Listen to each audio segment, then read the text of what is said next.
일상에서 쉽게 사용하는 플라스틱. 만약 파손된 플라스틱이 자가 치유를 한다면 믿을 수 있을까요? 이 불가능에 가까운 일을 가능한 일로 만든 남자가 있습니다. 과학의 힘으로 지구까지 살리겠다는 그의 이야기 한번 들어보시겠어요?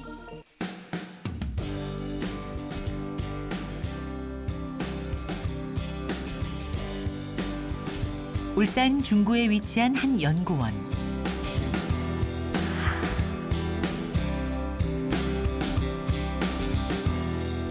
이곳에 지구를 살리고 있다는 박사님이 있다고 해서 찾아갔는데요.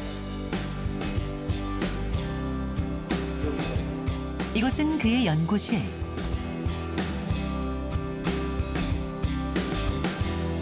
그런데 그는 자리에 없습니다. 그럼 실험실에 있는 걸까요? 이곳에도 박사님은 보이지 않는데요. 대체 어디에 있는 걸까요? 안녕하세요. 혹시 저희가 황성현 박사님 만나 뵈러 왔는데 지금 뭐 둘러봐도 안 보여서 어디 가면 만나 뵐 수 있는 거예요? 지금 동에 계실 것 같아요. 박사님이 있다는 곳으로 찾아간 제작팀. 사람보다 산더미처럼 쌓인 재활용품이 가장 먼저 눈에 들어오는데요. 그 사이로 보이는 한 사람. 오늘의 주인공 황성현 박사입니다. 지금 이렇게 많은 양들의 플라스틱들이 들어오고 있는데 여기서 실질적으로 전체적으로 들어오는 양이 하루에 얼마나 되는지가 궁금하고요.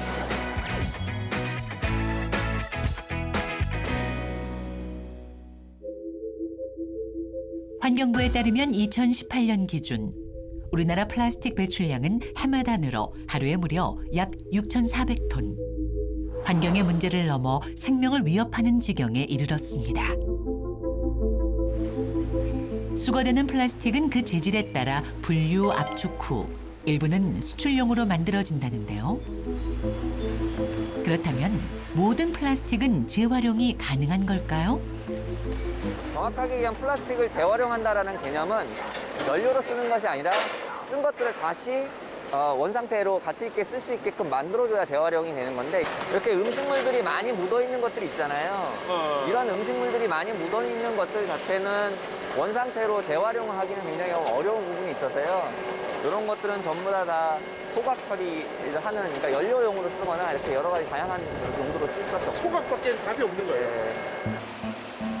더는 미룰 수 없는 플라스틱 쓰레기. 해결책이 절실하다는데요.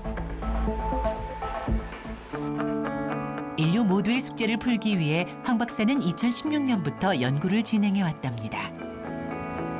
석유로 만든 플라스틱을 대체할 생분해성 플라스틱 개발에 매진한 건데요. 4년 만인 지난 4월 드디어 개발에 성공했습니다. 이거는 지금 팜 껍질인데요. 보통 이제 과육이나 이런 것들 다 먹을 것들 다 해결하고 나서 껍질을 어떻게 재활용할 건가를 고민을 하고 있는데 이런 목봉계 비재활용 물질들을 조금 활용을 해서 활용적인 플라스틱을 만드는데 사용하려고 이렇게 재료로 쓰고 있습니다. 다 먹고 남은 팜 껍질뿐 아니라 이 건조 더미가 바로 기본 재료. 요거는 많이 보시는 건데요. 이제 억새라는 풀인데요. 이런 것들도 다 이렇게 다 재활용을 통해서 저희가 실질적인 플라스틱을 만드는 원료로 쓰고 있습니다. 이제 바이오 플라스틱 만들기 제일 처음 첫 단계라고 보시면 되고요. 여기서부터 이제 다양한 공정을 통해서 최종적인 바이오 플라스틱 만드는 과정이라고 보시면 되겠습니다. 생분해성 플라스틱 기술은 과일을 먹고 남은 껍질을 어떻게 처리해야 할지에 대한 고민에서 출발했다는데요. 그 첫 번째 단계는 억새풀을 잘게 분쇄하는 것입니다.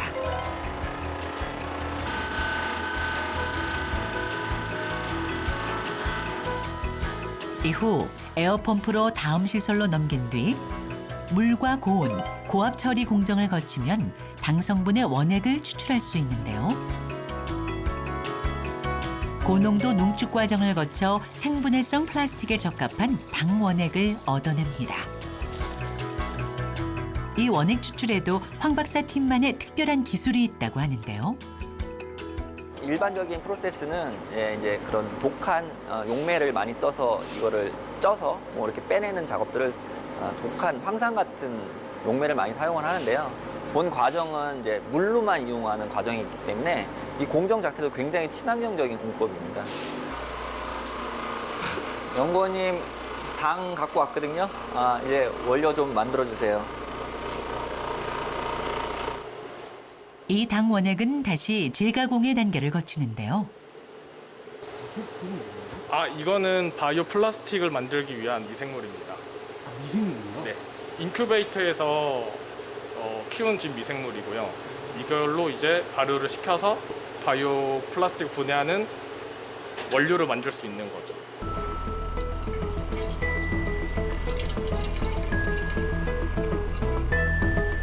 억새에서 추출한 당 원액은 직접적인 생분해성 플라스틱의 원료가 아니라 미생물의 먹이를 위한 것인데요.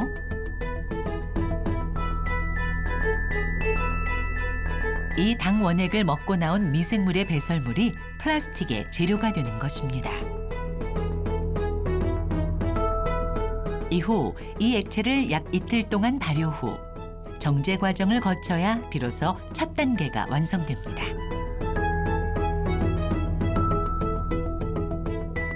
다른 해외 기업에서도 많이 생산을 하고 있습니다. 근데 가장 큰 문제점은 생분해성 플라스틱이 그 기계적 물성이 낮아서 소비자들이 사용했을 때 쉽게 찢어진다는 단점이 있었습니다. 근데 기계적 물성도 석유의 플라스틱 동등 이상의 물성을 유지하면서 친환경 소재 그리고 사용 후에는 쉽게 분해될 수 있게끔 만들어줘야 앞으로는 향후 쓸 수 있는 소재라고 판단이 돼서 그런 거를 한번 좀 극복해 볼 수 있는 연구를 한번 해보자라고 생각을 하고 시작을 했던 겁니다. 또다시 고체 플라스틱을 만들기 위해선 부산물을 뺀 플라스틱 성분만 남겨야 하는데요. 부산물로 나오는 물의 양을 미리 계산해 50도부터 서서히 온도를 올려가며 물을 분리한 뒤 정제된 물질을 식히면 플라스틱의 전 단계가 완성됩니다. 높은 온도에서 지금 바로 받아냈기 때문에 이렇게 녹아 있는데 시간이 지나면 딱딱하게 굳습니다. 조금 지나면 한 5분 정도 지나면 굳어 있는 모습으로 이제 변해 있을 겁니다. 약 5분 동안 액체 상태의 물질을 식히는데요. 떼어내는 과정에서도 알 수 있듯이 아주 쉽게 부서져 버립니다. 이 플라스틱은 아직 양초 수준의 강도이기 때문에 사용 가능하도록 단단하게 만들려면 또 한 번의 공정을 거쳐야 한다네요. 다음 단계는 마지막으로 온도가 240도 정도까지 올려야 되는 좀 작업이라서 일반 물이나 이런 거 같은 온도가 240도까지 올라가질 않습니다. 그래서 지금 저희는 이게 실리콘 오일을 써서 오일을 데펴서 240도까지 올리도록 하고 있습니다. 최대 240도의 높은 온도까지 끌어올려야 나타나는 화학적 반응을 거쳐야 비로소 단단한 플라스틱이 완성된다는데요. 이를 위해 200도를 시작으로 2~3시간 동안 열을 가해 고온에 다시 녹인다고 합니다. 억세풀을 시작을 해서 최종적으로 바이오 플라스틱, 분해가 되는 바이오 플라스틱 만드는 과정까지가 여기까지가 이제 바이오 플라스틱 만드는 과정이라고 보시면 되겠습니다. 다시 말해 억새에서 추출한 원액을 미생물과 발효시켜 배설물을 얻은 뒤 고체 형태로 만들어 플라스틱의 강도를 높여야 비로소 생분해성 플라스틱이 완성되는 겁니다. 20번 이상의 공정을 통해 만들어진 황 박사 팀은 이 바이오 플라스틱을 갖고 생활에서 가장 많이 쓰는 것부터 친환경으로 바꿔나갈 계획인데요. 종량제 봉투나 이런 일회용 봉투를 만들기 위한 비닐을 만드는 작업이고요. 이제 블로잉 머신이라는 장비입니다. 직접 비닐을 만들어 확인까지 해보는 황 박사. 모양새 좋아, 모양새 좋아, 모양새 좋아. 오케이. 살려. 천천히 위로 올려요. 천천히 위로 올려요. 마침내 완성된 시제품. 사실 바이오 플라스틱 비닐은 내구성이 약하다는 한계가 있었는데요. 황 박사 팀은 복합 소재를 첨가해 이 문제를 극복했다네요. 옛날 선조들이 집을 만들 때 진흙을 발라서 벽에다 이렇게 붙였는데 그때 진흙만 쓴 게 아니었고요. 그 안에다 볏짚을 집어넣습니다. 볏짚으로 이렇게 같이 섞어서 벽을 바르면은 그 볏짚이 보강제 역할을 하거든요. 그런 아이템이라고 생각하시면 되고요. 그래서 저희는 생분해성 바이오 플라스틱에 그런 나노셀룰로스나 나노키틴 소재를 아주 소량을 넣어서 그거를 효과적으로 응집 없이 분산을 시켰더니 굉장히 강한 물성이 나타나더라. 그래서 저희가 그 셀룰로스 분산 기술과 합성 기술을 같이 좀 연구를 해서 만들었다고 보시면 되겠습니다. 그리고 우리 재단해서 우리 비닐하고 테스트 한번 하는 걸로 할게요. 생분해성 비닐의 강도 시험은 합격. 하지만 아직 확인해야 할 것이 남았습니다. 뭐 주변에서 볼 수 있는 석유계 비닐이고요. 폴리에틸렌이라고 보통 얘기하는 석유계 플라스틱을 저희가 샘플로 이렇게 준비를 했고요. 수백 년이 지나도 썩지 않는 일반 비닐의 문제점을 극복하기 위해 만든 생분해성 비닐. 정말 자연 상태에서 분해가 되는지도 반드시 확인해봐야 할 항목인 것이죠. 여기는 지금 흔하게 우리가 주변에서 볼 수 있는 부엽토라는 토양을 저희가 이용을 해서 간이적으로 이게 얼마나 분해가 될 수 있는지를 간이 평가를 하는 장소고요. 몇 개월 지나서 이게 얼마나 분해되는지를 간이적으로 눈으로 볼 수 있게끔 평가를 하려고 간이 평가 테스트를 좀 진행 중에 있습니다. 실험은 약 6개월 동안 진행 중인데요. 한 달에 한 번 일반 비닐과 개발한 생분해성 비닐 상태를 확인합니다. 특히 여름과 겨울 등 날씨에 따라 비닐의 분해 속도가 다르기 때문에 온도와 수분은 매일 확인해야 할 사항. 석유계 플라스틱 경우에는 똑같이 4개월 동안 이제 묻은 상태고요. 이것들을 비교를 해보면 보시는 바와 같이 전혀 분해가 안 일어나고 그대로네요. 그대로의 물성을 유지하는 것을 확인할 수 있습니다. 4개월이 지난 황 박사 팀의 비닐. 눈으로 봐도 확연한 차이를 보이는데요.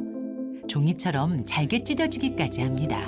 쉽게 찢어지는 걸 보실 수 있습니다. 생분해성 비닐은 사용하다 땅에 묻으면 6개월 뒤 물과 이산화탄소로 100% 분해돼 식물의 자원으로 전환된다고 하네요. 이 기술을 비롯해 그간의 연구 논문만 약 40여 편, 특허도 50여 건에 달한답니다. 연구할 때 사실 힘듭니다. 고통스럽고요. 잘 안 되는 경우에는 많이 괴로운 경우도 있고 스트레스도 많이 받고요. 근데 그 성공을 한번 내가 만드는 소재에 대해서 성공을 했다라는 그 경험이 다음 실험을 또 하게끔 만들어 주더라고요. 그래서 그 통증이 있는데 약간 뭐 기쁜 느낌, 쾌락, 뭐 쾌락이라는 표현도 뭐하지만 그런 재미가 있기 때문에 연구를 하는 거고요. 그 동기부여가 마음속에 없으면은 연구자의 길을 걷기가 굉장히 힘듭니다.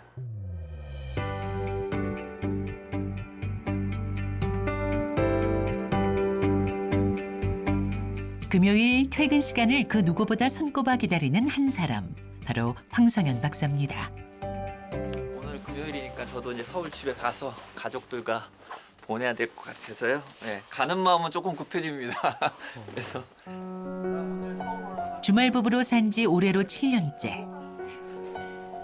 일주일 만에 만날 가족 생각에 발걸음이 절로 가벼워집니다.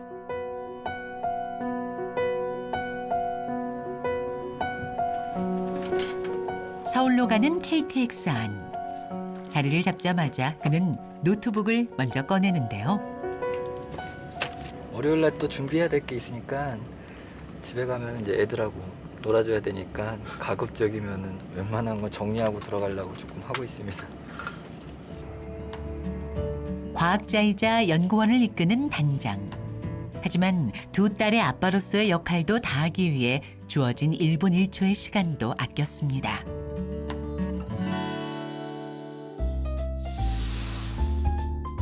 주말 오전.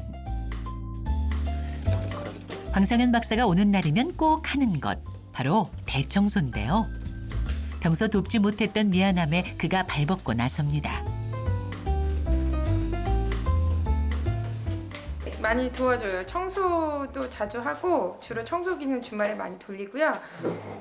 설거지도 가끔 하고 정말 가끔 아이들 음식도 해줄 때 있어요.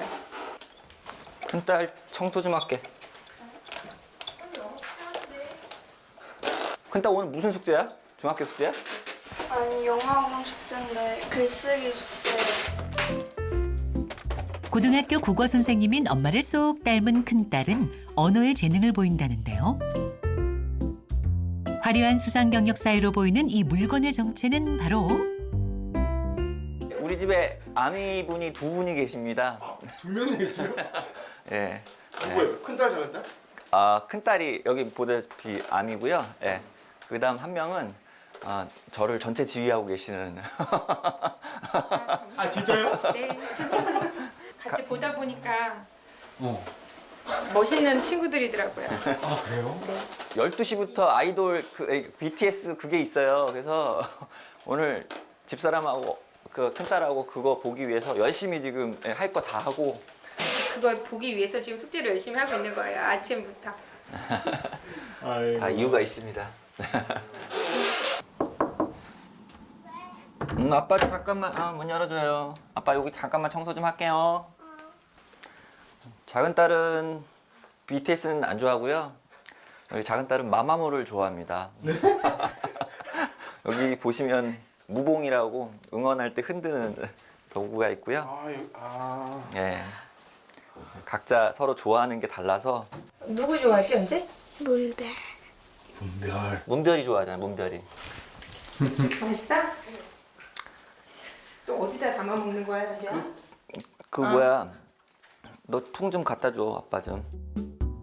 소중한 듯 깊은 곳에서 꺼내오는 비밀 상자. 어느 날 갑자기 이 박스를 가져오더니 여기다 구멍을 뚫어 달라 그러는 거예요 저한테. 대체 이 안에 무엇이 들었길래 철통 보안을 유지하는 걸까요? 아, 이제 간식통 열렸네. 아빠 뭐 줄 거야? 아빠 안 줄 거야. 아, 아빠 하나만 줘.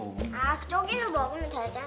저거는 같이 먹을 수 있는 거고, 요거는 연재만 먹을 수 있는 거였잖아. 그러니까 연재만 먹을 수 있는 거 아빠 요거 하나만 줘. 앞으로 나눠 먹어. 좀 열쇠 좀 줘. 싫어.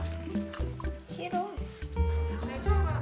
기다리던 아이돌 콘서트 영상이 시작되고 큰딸은 응원봉까지 준비해 콘서트장에 간 듯 기분을 내봅니다. 한편 가족을 위해 점심 식사를 준비하게 된 황 박사는 아이들의 입맛을 사로잡을 토스트를 만듭니다. 서인아, 연재야 같이 밥 먹자. 다 됐다. 식탁 위 토스트와 겸상까지 하는 노트북. 입맛에 맞는지 맛있게 먹는 작은 딸과 달리 여기는 아이돌 산매경에 푹 빠졌습니다. 섭섭하세요? 아닙니다. 이런 거 보고 섭섭해하면 안 돼요. 좋아하는 게 있으니까 또 그 엄마하고 딸하고 뭔가 이렇게 같이 좋아할 수 있다는 게 신기해요. 사실 아직까지 적응이 안 되는데. 박나희 씨라고. 아빠의 인기 만점 토스트가 오늘만큼은 힘을 못 쓰는 모양. 이대로 물러설 수 없다는 듯 비장의 무기를 꺼내오는 황 박사. 이렇게 보면 만져봐봐. 이게 끈적끈적 그냥 젤리 같은 느낌이지. 젤리 같은 고무 느낌. 느낌. 고무 느낌이야. 그러면은 이거 잘랐으니까 이제 끝난 거잖아. 다시는 더 이상 쓸 수 없잖아. 근데 아빠가 만든 소재는 이렇게 붙인 다음에 아무것도 안 할 거야. 붙이고 어느 정도 붙어 나가고 있어. 딱 힘으로 떼지 말고 한번 느껴봐봐. 근데 이제 아빠가 할 때는 더 붙었다니까. 근데 붙은 느낌 있어? 만져보면 돼. 그러니까 원래 이런 거 잘 푸시는데 안 부서져. 그렇게? 머리에다가? 되게 신기하다. 작은 딸도 신기한 듯 쳐다보는데요. 황성현 박사는 이 기술을 발전시켜 아이들에게 깨끗한 미래를 물려줘야겠다는 생각을 해봅니다.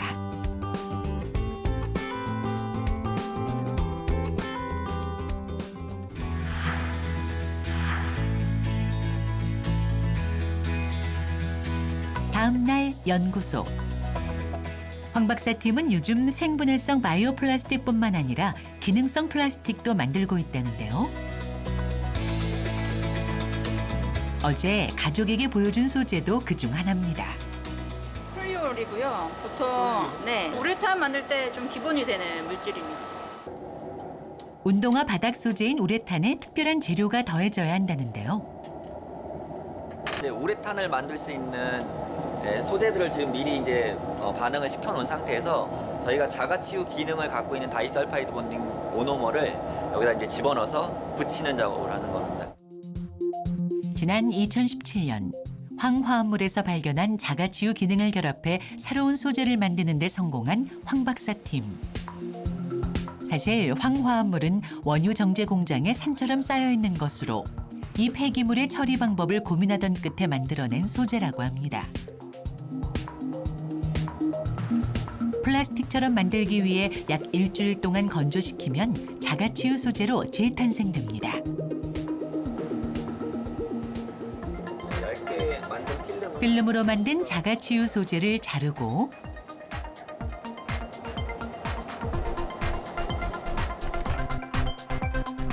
다시 붙인 뒤 약 15초 뒤에 잡아당겨 보는데요. 얇은 필름은 자가치유 속도가 더 빠르기 때문에 금방 붙는 거를 확인할 수 있습니다. 자르고 1분이 지나면 약 1kg의 무게를 견디는 것부터 4시간에서 6시간 정도의 회복 뒤 약 5kg의 무게도 견디는 소재까지 다양하게 만들었다고 합니다. 예를 들어서 외부에 외력에 있는 스크래치가 잘 나는 곳에다가 이렇게 코팅을 할 수 있는 특성들을 갖고 있기 때문에 어플리케이션 용도에 따라서 자가치유 소재를 필름으로 만들던 때로는 섬유로 만들던 이런 여러 가지 용도 변화는 할 수 있습니다. 이 연구 성과는 재료 관련 최고 학술지 표지 기사로 보도되기까지 했다네요. 땅에 묻는 해적 케이블이나 아니면 토양 땅 밑에 있는 전선들, 매립되어 있는 전선들 같은 경우는 자가치유 속도가 굉장히 느려도 전혀 문제가 없습니다. 강하면서 자가치유가 되면 좋은 거기 때문에 전선이 파괴가 됐었을 때 땅에서 끌어올리지만 않아도 스스로 6개월, 1년에 복원이 된다고 하면은 정말 이거는 세이브를 할 수 있는 거거든요. 그래서 그런 것들도 연구를 하게 된다고 하면은 산업용 소재 쪽으로도 확장이 가능하다고 볼 수가 있습니다. 황 박사 팀이 개발한 자가치유 소재 사용처. 여기서 끝이 아니라는데요. 자가치유 소재 기능상 봤었을 때 이것들이 조금 더 다양한 방법으로 쓸 수 있다는 고민을 많이 하고 있다가 음식물 부패를 쉽게 알 수 있는 안심 스티커를 한번 개발해보자라는 의견이 제안이 돼서요. 그걸 현재 지금 구현하는 것들을 실험하고 있었습니다. 이를 위해 주사바늘 끝에 고전압의 전류를 흘려 나노미터 수준의 실로 만드는 전기방사 기술이 필요하다네요. 지금 저희가 만든 안심 스티커가 이 기능을 할 수 있는 가장 핵심 요소가 나노 섬유를 구현했기 때문에 가능하다고 할 수 있습니다. 촘촘하게 쌓인 나노 섬유를 건져 말리면 반투명한 모습의 상태가 되는데요. 어떻게 안심 스티커의 기능을 하는 걸까요? 보시다시피 나노웹이 이렇게 촘촘하게 있었을 때는 빛의 산란 작용 때문에 마크가 안 보이다가요. 그것들이 특정 온도 이상 올라가면 자가치유 성능상 웹이 붕괴가 되는 현상들이 생깁니다. 그랬을 때는 빛이 투과가 되면서 우리가 원하는 마크를 확인할 수가 있는 거죠. 최단 30분부터 최장 24시간까지 시간 설정이 가능한 이 안심 스티커는 냉동 또는 냉장 유통되는 식품이 10도씨 이상의 상온에 노출될 경우 그림이 나타나는데요. 한번 나타나면 임의 조작이 불가능하기 때문에 상온 노출 여부를 정확하게 알 수 있다고 합니다. 과학이라는 주제를 가지고 화학이라는 주제를 가지고 사회 문제를 조금이라도 해결할 수 있는 부분에 접근을 한다면 조금 더 동기부여가 된다는 거를 최근에 많이 확인을 했습니다. 그래서 조그만한 노력이지만 우리가 조금 합심을 해서 사회 문제에 대해서 우리가 해결하기 위한 아이템들을 연구하고 있습니다. 지구를 살리는 일, 그 하나의 목표를 향해 가고 있다는 황성현 박사. 100번을 실패하고 1000번의 실험을 거치더라도 지구를 살리는 기술이 완성되는 그날까지 그는 멈추지 않을 겁니다. 한 걸음 한 걸음씩 그 길로 나아갈 것입니다.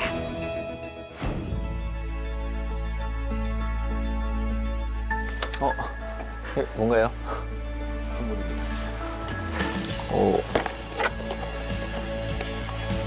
한결같은 열정으로 대한민국 과학계에 헌신한 황성현님의 노력 잘 알고 있습니다. 대한민국 과학 발전에 소중한 밑거름이 되어주신 당신 고맙습니다. 더 기여하라는 거라고 생각하고요. 예, 앞으로 더 연구에 열심히 노력하도록 하겠습니다.